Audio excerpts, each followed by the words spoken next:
نحمده ونصلي على رسوله الكريم اما بعد فاعوذ بالله من الشيطان الرجيم بسم الله الرحمن الرحيم رب اشرح لي صدري ويسر لي امري واحلل عقدة من لساني يفقهوا قولي. تھوڑی سی بات انشاءاللہ اسلامک مائنرزم پر کریں گے.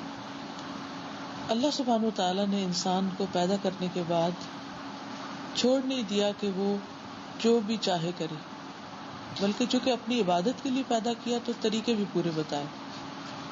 ہم سب جانتے ہیں کہ ہم روح اور جسم کا مجموعہ ہے، اور جب جسم سے روح نکل جاتی ہے تو جسم کیا رہ جاتا ہے؟ گوشت کا لوتھڑا جو جلدی خراب ہو جاتا ہے. اسی طرح اگر ہمارے اندر ایمان نہ ہو تو ہماری جو انسانیت ہے وہ بھی اسی طرح روٹن ہو جاتی ہے. اب ایمان جو ہے وہ تو اندر ہوتا ہے، مگر اس کا جو اثرات ہوتے ہیں وہ ہماری لائف سٹائل میں آتے ہیں. تو ہر کلچر جو ہے اس کا ایک روٹ ہوتا ہے کہ جو بھی اوپر جیسے ٹری نظر آ رہا ہے تو باہر سے ہر ٹری فرق ہے، کیونکہ ہر ایک کا بیج فرق ہے. تو اسلام کا بیج فرق ہے دوسرے تمام ریلیجن سے، تمام کلچر سے، ہر ایک چیز سے. مینرز صرف اسلام میں نہیں ہے، مینرز ہر جگہ پر ہے. کسی بھی ریلیجن میں آپ دیکھیں، کسی بھی کلچر میں دیکھیں تو ہر ایک نے کچھ نہ کچھ اپنے لیے طریقے بتائے. لیکن فرق کیا؟ ایک وہ مینرز ہے جو اللہ سبحانہ وتعالیٰ کے اپرووڈ ہیں، اور ایک وہ ہیں جن کو لوگوں نے پسند ناپسند کے مطابق بنا رکھا ہے.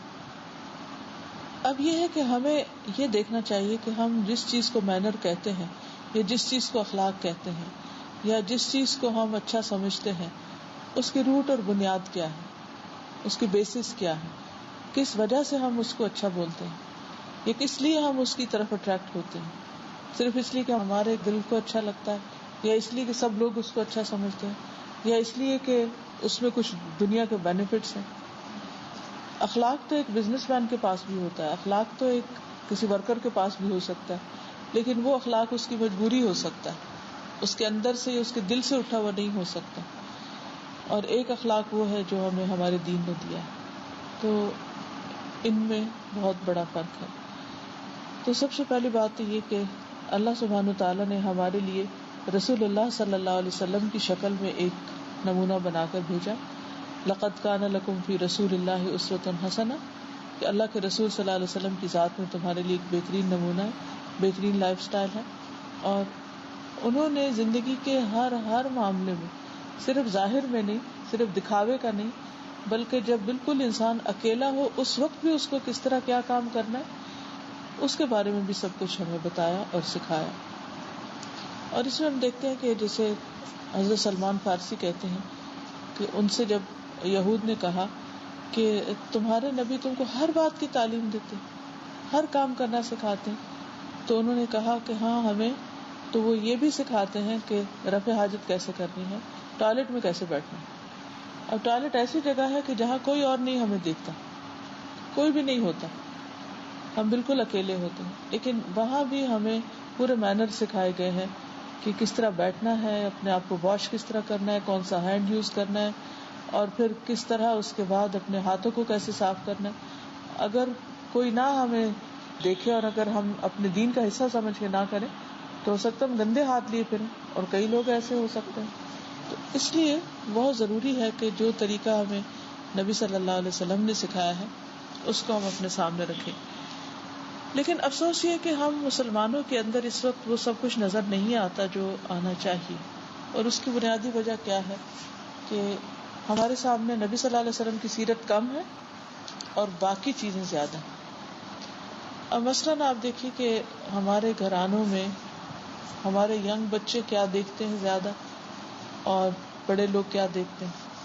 ایک ایوریج مسلم فیملی یا ایک ایوریج مسلم کمیونٹی جو ہے اس کے اوپر کس چیز کی چھاپ لگتی چلی جا رہی. اس میں ہم اپنے ینگ بچوں کو دیکھتے تو انگلش موویز دیکھتے ہیں، بڑوں کو دیکھتے تو بالی ووڈ کا سارا اثر ہے.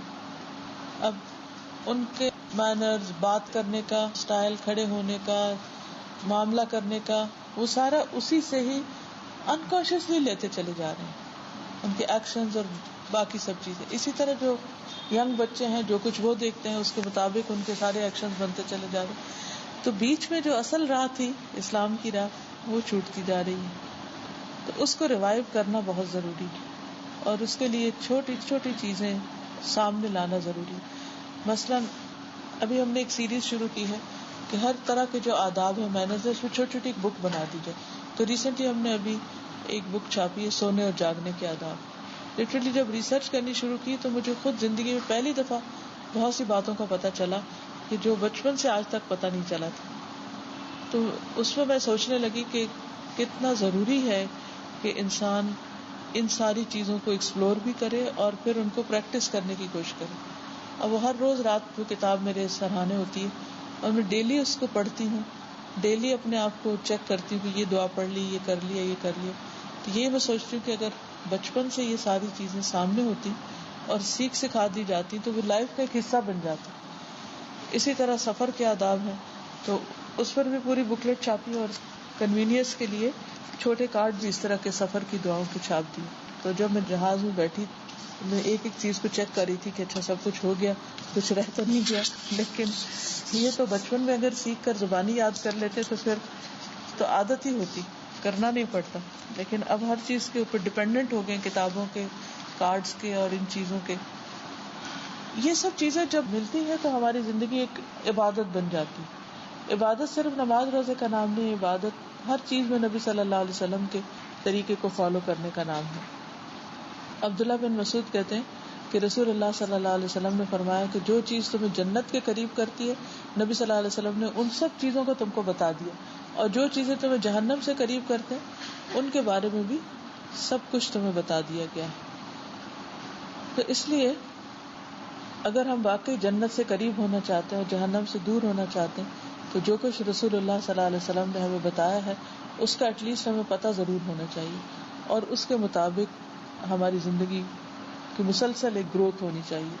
کیونکہ کبھی بھی علم ایک دفعہ سن لینے سے، ایک دفعہ پڑھ لینے سے، ایک دفعہ جان لینے سے لائف کا حصہ نہیں بنتا.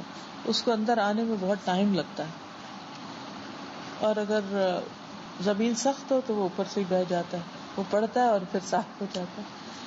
اندر جانے کے لیے اس کو فرٹائل لینڈ چاہیے ہوتی ہے، اور وہ آتی ہے اللہ کے ڈر سے. اللہ کا ڈر ہمیں نرم کرتا ہے اندر سے، جس کے ساتھ پھر چیزیں اندر اترنا شروع ہو جاتی ہیں. پھر اسی طرح یہ ہے کہ ہمیں جب ایسی چیزیں پتہ چل جائیں تو اس کے بعد ہمیں اللہ اور اس کے رسول صلی اللہ علیہ وسلم کی پکار پہ لبیک کہہ دینا چاہیے. یعنی اس کے مقابلے میں یہ نہیں کہنا چاہیے مگر ہم تو ایسا کرتے ہیں، ہمارے خاندانوں میں تو ایسا ہوتا ہے، یا ہمارے گھرانوں میں ایسا ہوتا ہے. نہیں، مومن تو وہ ہوتا ہے کہ جو سنتا تو کالو سمینا و اطعنا، کہتے ہیں ہم نے سنا، ہم نے مان لیا. ہمارے گھروں میں جو بھی ہوتا ہے یا ہمارے خاندانوں میں یا ملک میں یا کہیں پر بھی وہ اپنی جگہ، مگر اللہ کے رسول صلی اللہ علیہ وسلم کی بات اپنی جگہ. پھر اسی طرح یہ ہے کہ بعض اوقات ہم اپنے کلچر کو پریفر کرتے ہیں، بعض اوقات ہمارے اندر ایک تکبر ہوتا ہے، اس وجہ سے ہم ان چیزوں کو نہیں لے سکتے. یعنی ہمیں بہت سی باتیں پتہ ہوتی ہیں لیکن لے نہیں پاتے کیونکہ ایروگنس ہوتی ہے اندر. ایک آدمی حضور صلی اللہ علیہ وسلم کے پاس بیٹھا کھانا کھا رہا تھا تو لیفٹ ہینڈ سے کھا رہا تھا. تو جب آپ نے اسے بتایا کہ رائٹ ہینڈ سے کھاؤ تو اس نے کہا میں نہیں کھا سکتا. ہم میں سے اکثر جن لوگوں کے لیفٹ ہینڈ کی عادت ہوتی ہے، اگر آپ ان سے بولیں کہ رائٹ ہینڈ لے لو تو کیا جواب ہوتا ہے؟ I can't do it. تو اس پر آپ صلی اللہ علیہ وسلم نے فرمایا کہ اچھا پھر تم ایسا کبھی نہ کر سکو.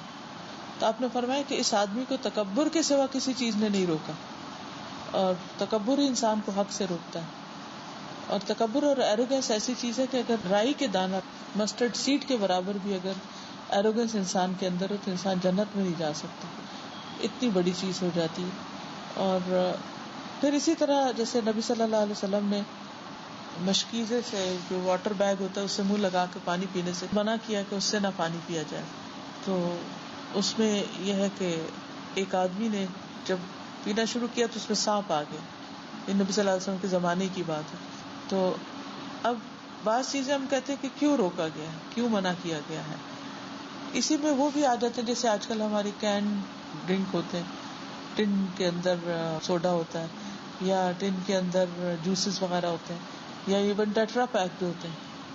نہیں پتہ چلتا کہ اس کے اندر کیا کیا ہے، بغیر دیکھے ہم اس کو اسٹرا لگا کر پی جاتے ہیں. تو ان چیزوں کے اندر بھی خرابی ہو سکتی. پھر اسی طرح لباس کے اندر بھی اب ہمیں اسلام میں کوئی ایک پرٹیکولر لباس نہیں دیا گیا کہ قمیض شلوار پہنو یا ضرور تہبند باندھو. جہاں بھی انسان ہو اس کلچر یا اس علاقے کے آب و ہوا اور ضروریات کے مطابق انسان لباس پہن سکتا ہے. لیکن جو بیسک کانسیپٹ ہے وہ حیا کا ہے، یعنی حیا نہ چھوڑے انسان. پھر اسی طرح یہ کہ حیا کے علاوہ کوئی ایسا ڈریس نہ ہو کہ جس سے پھر ایروگینس ٹپکتی. بیسیکلی جتنے بھی سارے آداب ہیں ان میں ایروگینس کو مائنس کیا گیا. پھر اسی طرح یہ ہے کہ راستہ چلنے کے بھی آداب ہمیں بتائے گئے ہیں، اور چلتے ہوئے سلام کرنا. پھر اسی طرح سونے جاگنے کے چند ایک باتیں میں آپ کے سامنے رکھ دیتی ہوں، جیسے جلدی سونا اور جلدی اٹھنا. پھر سونے سے پہلے آگ وغیرہ بجھا دینا. نبی صلی اللہ علیہ وسلم نے خاص طور پر اس سے منع کیا ہے کہ کہیں رات کو آگ کسی اور چیز کو نہ لگ جائے، پھیل نہ جائے. پھر ایسی چھت پہ نہیں سونا جس پر کوئی منڈیر نہ ہو، یعنی کھلی چھت پہ نہیں سونا چاہیے. کئی لوگوں کو رات کو چلنے کی عادت ہوتی ہے. پھر اسی طرح بستر جھاڑ کے سونا، اس کی مجھے بالکل عادت نہیں تھی، کبھی پتہ ہی نہیں تھا، خیال ہی نہیں تھا. نبی صلی اللہ علیہ وسلم نے فرمایا جب تم میں سے کوئی شخص اپنے بستر پر لیٹنے لگے تو اسے چاہیے کہ وہ پہلے اپنا بستر اپنے ازار کے کنارے سے جھاڑ لے، کیونکہ وہ نہیں جانتا کہ اس کی بے خبری میں کیا چیز اس پہ آ گئی. پھر اسی طرح دائیں کروٹ سونا، اور دائیں کروٹ میں بھی دایاں ہاتھ نیچے رکھ کے سونا. پھر اسی طرح وضو کر کے سونا. پھر پیٹ کے بل نہ لیٹنا. پھر اسی طرح اگر کوئی اپنے بستر پہ لیٹ کے اللہ کو یاد نہیں کرتا تو وہ لیٹنا اس کے لیے حسرت کا باعث ہو جائے گا، اور قیامت کے دن ریگریٹ کرے گا کہ میں لیٹا، آرام کیا اور میں نے اللہ کو بالکل یاد نہیں کیا. اور بعض اوقات ہم تھکے ہوتے ہیں اور ہم لیٹتے ہی ایسے ہی سو جاتے ہیں، تو اس سے بھی پرہیز کرنا چاہیے. پھر اس کے بعد سو کر اٹھنے کے فوراً بعد ہاتھ دھونا، کچھ بھی کرنے سے پہلے سب سے پہلے ہینڈ واش کرنا. پھر اسی طرح کیلولا کرنا. حدیث میں آتا ہے کہ کیلولا کرو کیونکہ شیطان کیلولا نہیں کرتا، تو اس کی مخالفت کرو. اور کیلولا is power nap, siesta. Yes, time درمیان دن کے، کیونکہ عصر کے بعد سونا حماقت بتایا گیا. تقریباً 20 منٹ اگر ہو تو، کیونکہ 7 منٹ انسان کو لگتے ہیں نیند کی حالت میں جانے میں، اور پھر یہ کہ اگلے جو 7 یا 10 منٹ ہوتے ہیں وہ ایک طرح سے ریسٹ کے ہوتے ہیں، اور پھر اس کے بعد واپس انسان اپنا موڈ چینج کرتا ہے. تو اگر 20 منٹ تک کا ہو جائے تو بہت اچھا ہے، لیکن اگر زیادہ 1-2 گھنٹے سوئیں تو پھر وہ سستی ہو جاتی ہے، اس سے پھر رات کی نیند ڈسٹرب ہوتی ہے. اور اگر سرٹن ٹائم پر لیٹنے کی عادت بن جائے، اگر روٹین سیٹ ہو جائے انسان کی، تو بہت جلدی انسان سو بھی جاتا ہے اور بہت جلدی اٹھ بھی جاتا ہے. اگر نہ بھی نیند آئے اور نہ بھی سوئے تو 15-20 منٹس اگر انسان صرف خاموشی کے ساتھ لیٹا رہے تو اس سے بھی بہت فائدہ ہوتا ہے. Medically, it has been shown that there is a little gland called the pineal gland at the base of the brain, at the roof of the fourth ventricle. And this pineal gland is just pea size. And this produces a hormone called melatonin. This melatonin hormone is called the happy hormone. This makes you happy and it causes alertness in you. Now, the pineal gland secretes a lot of melatonin when there is darkness. So, see Rasul Sallallahu Alaihi Wasallam's hikmat, that he said that you better sleep soon after Isha. So it is inversely proportionate, the secretion of the melatonin to the light. So when we sleep early, then that is the time it starts rising, the melatonin. It starts rising, our time around Maghrib time goes up. Then it reaches a peak around Tahajjud time. Then it starts coming down around Fajr time, when we have analyzed the medical graph along with our Islamic cycle of Salah. So see the hikmah that Rasul Sallallahu Alaihi Wasallam has given, and you get the peak when you sleep at that time. So nowadays the youth, they sleep so late, so where is the pineal gland going to secrete a lot of melatonin? And now you can see the great incidence of depression and psychological problems in our society. Yes. At a very young age, especially in Sri Lanka. I did a survey recently in my visit. A lot of children commit suicide, especially for just exam results and love affairs. These are the two main causes, I was told. The youth are committing suicide, so it's causing depression. They have no aim, no goal. And also the pineal gland gets calcified after the age of 50. So to prevent this calcification, also this is good sleeping early and also less use of electronics, because these are all magnetic fields. siesta کے بارے میں.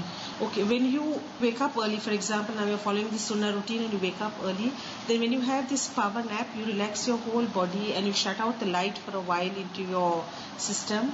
Then again you're helping your pineal gland for the melatonin to start secreting. And also your whole body gets relaxed, and it's as if though your one day becomes 2 days with a little bit of rest. But if you oversleep, then as she pointed out very rightly, you feel as if though you're lazy and lethargic because you have, exceeded your rest periods. Just a short break in the afternoon. And now it has been encouraged even in the non-Muslim world, especially in Korea, Japan, and even in the Scandinavian countries, although that side, they tell their office workers to take a break, even if they don't have a bed or anything, just in their tables, they have to shut their laptops, everything, and they have to just rest, relax for a few minutes. And they found that the productivity increased in these workers. So this is our sunnah. Subhanallah. So اگر ہم سنت سمجھ کے کریں گے تو اور اجر ہے. Yes, we'll get reward. پھر اسی طرح بسم اللہ پڑھ کر کھانا, بیٹھ کر کھانا, ٹیک لگا کے نہیں کھانا, پیٹ کے بل لیٹ کے نہیں کھانا, کیونکہ بعض اوقات بچے کیا کرتے ہیں کہ سامنے لیپ ٹاپ رکھ لیتے ہیں اور ساتھ کچھ کھانے کو لیبل کرتے رہتے ہیں اور ساتھ دیکھتے رہتے ہیں.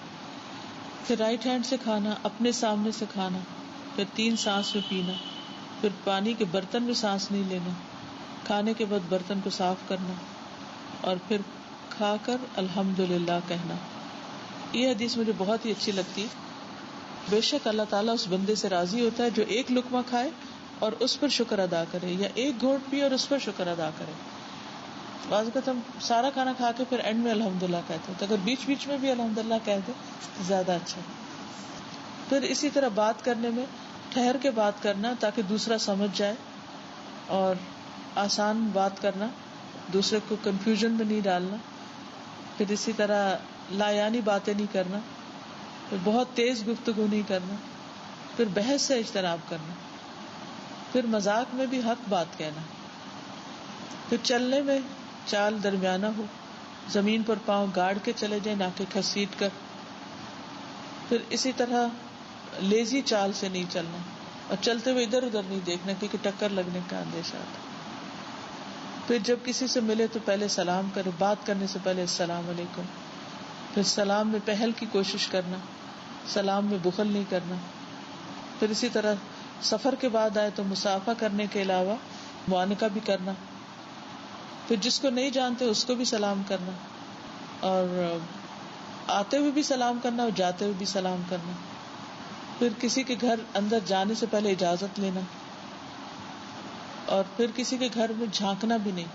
یعنی یہ بہت بڑے مینرز میں سے ہے کہ اگر کسی کے گھر گئے تو تجسس نہیں کرنا چاہیے, اچھا یہاں کیا رکھا ہے, اس میں کیا ہے, الماری کھول کے کسی کی دیکھنا, یا کسی کے بیڈ روم میں بلا وجہ گھس جانا, فریج کھول کے دیکھنا ہے کچھ. تو بعض اوقات ہم سوچتے کہ ہم بے تکلف ہیں, کوئی بات نہیں, تو ان چیزوں سے پرہیز کرنا چاہیے کہ اس سے بھی تعلقات خراب ہوتے ہیں. پھر اسی طرح یہ ہے کہ ٹوائلٹ جانے کے آداب ہیں, اس میں قبلے کی طرف رخ نہیں کر کے بیٹھنا. پھر قضاء حاجت کے بعد پانی کا استعمال کرنا, اور پھر جسمانی صفائی کا خیال رکھنا. پھر اسی طرح غسل کے آداب ہیں, اور اس میں آپ صلی اللہ علیہ وسلم نے دیکھا کہ ایک آدمی کھلی جگہ پر بغیر کپڑے کے نہا رہا ہے, تو آپ صلی اللہ علیہ وسلم ممبر پر چڑھے اور اللہ کی حمد و ثنا بیان کی, اور پھر فرمایا کہ اللہ تعالیٰ بہت حیا والا اور پردہ پوش ہے, حیا اور پردہ پوشی پسند کرتا ہے. تو جب تم میں سے کوئی غسل کرنے لگے تو اسے چاہیے کہ وہ کور کرے, یعنی اگر تو جگہ کورڈ ہے تو پھر تو ٹھیک, اور اگر خود اس نے کچھ نہیں پہنا ہو تو بالکل اوپن میں نہیں نہائے. پھر بیٹھنے کا طریقہ جو ہے اس میں جب آپ صلی اللہ علیہ وسلم بیٹھتے تھے, باقی تو ٹھیک ہے, لیکن اس طرح بیٹھنے سے منع کیا گیا کہ ٹانگیں اٹھا کے انسان پیچھے ٹیک لگا دے اور پاؤں سامنے اس طرح کرے. پھر یوننگ کے بارے میں آتا ہے کہ جمائی کو حتی الامکان روکنا چاہیے, اور آواز نہیں نکالنی چاہیے یون کرتے وقت. اور پھر یہ کہ منہ پر ہاتھ رکھ لینا چاہیے, یا کوئی کپڑا رکھ لینا چاہیے, یا ہاتھ رکھ لینا چاہیے, کیونکہ حدیث میں آتا ہے, صحیح مسلم کی روایت ہے کہ شیطان اندر داخل ہو جاتا ہے.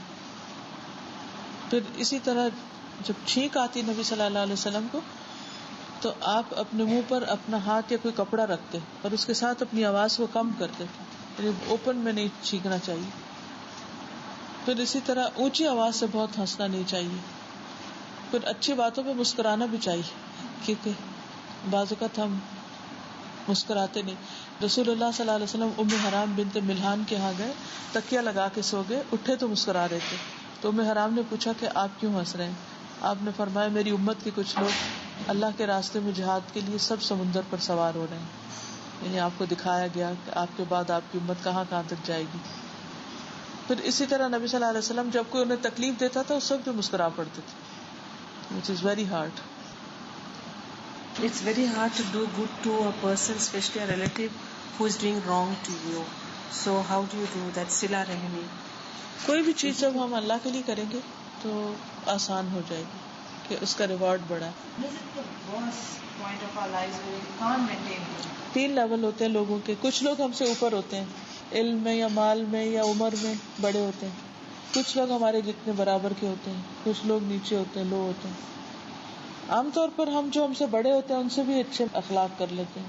جو برابر کے ہوتے ہیں ان کے ساتھ ٹھیک ہی ہوتا ہے، لیکن ان کے ساتھ ٹھیک نہیں ہوتے جو ہم سے نیچے ہوتے ہیں، جیسے سرونٹس ہیں یا اور ہم سے علم میں یا مال میں یا کسی بھی اسٹیٹس میں کمی ہے.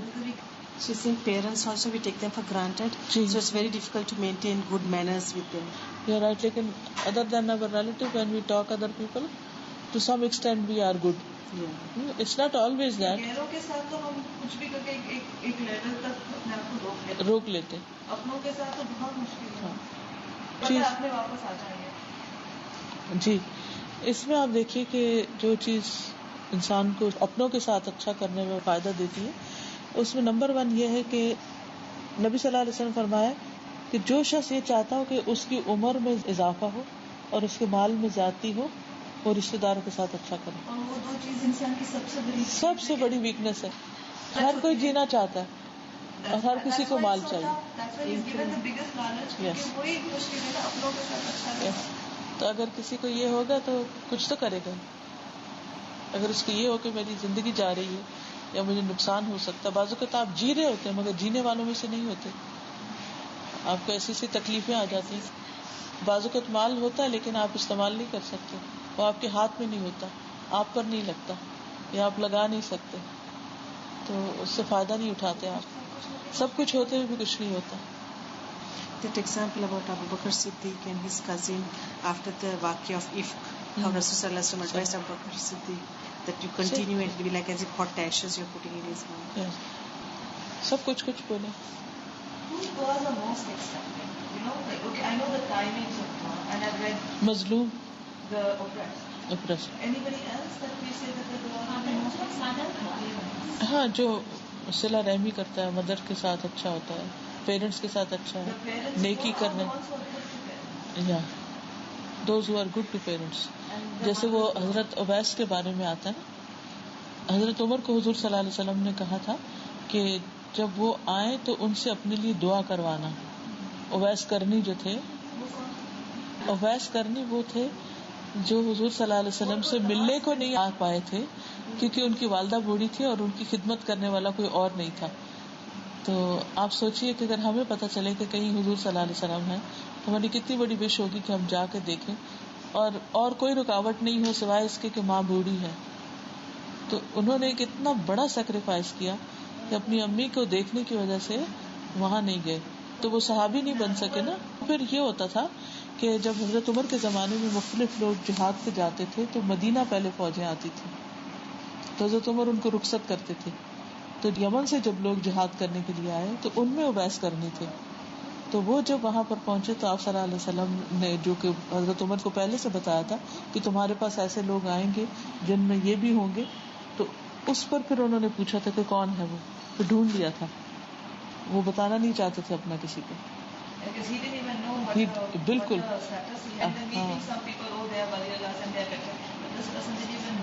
کوئی جانتا ہی نہیں تھا.